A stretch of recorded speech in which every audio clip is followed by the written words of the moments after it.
News 28 मराठीमध्ये आपले स्वागत आहे। आजच्या मोठ्या बातम्यांबद्दल बोलूया। मनूर येथील जिल्हा परिषद शाळेतील मुख्याध्यापक जिल्हा परिषद सदस्य समोर मद्यपान अवस्थेत।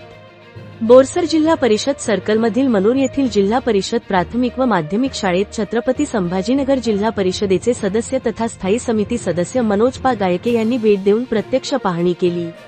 यावेळी पाहणी दरम्यान मुख्याध्यापक यांनी मद्यपान ड्रिंक केल्याचे आढळून आले। शाळेत मद्यपान ड्रिंक करणे ही अत्यंत गंभीर बाब आढळून आल्यामुळे विद्यार्थ्यांचे शैक्षणिक नुकसान, शिस्तभंग आणि आरोग्याला धोका निर्माण होऊ शकतो।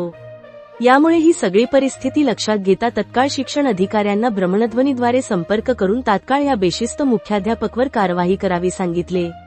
या वस्तुस्थितीकडे गावकरी व पालकांनीही दुर्लक्ष करू नये, त्यांनी आपल्या शाळेत व्यवस्थित लक्ष द्यावे। शिक्षण हा विकासाचा मूलभूत पाया आहे, त्यापासून कोणीही वंचित राहू नये। इंडिया न्यूज 28 वैजापूर तालुका प्रतिनिधी अनिल सूर्यवंशीची रिपोर्ट।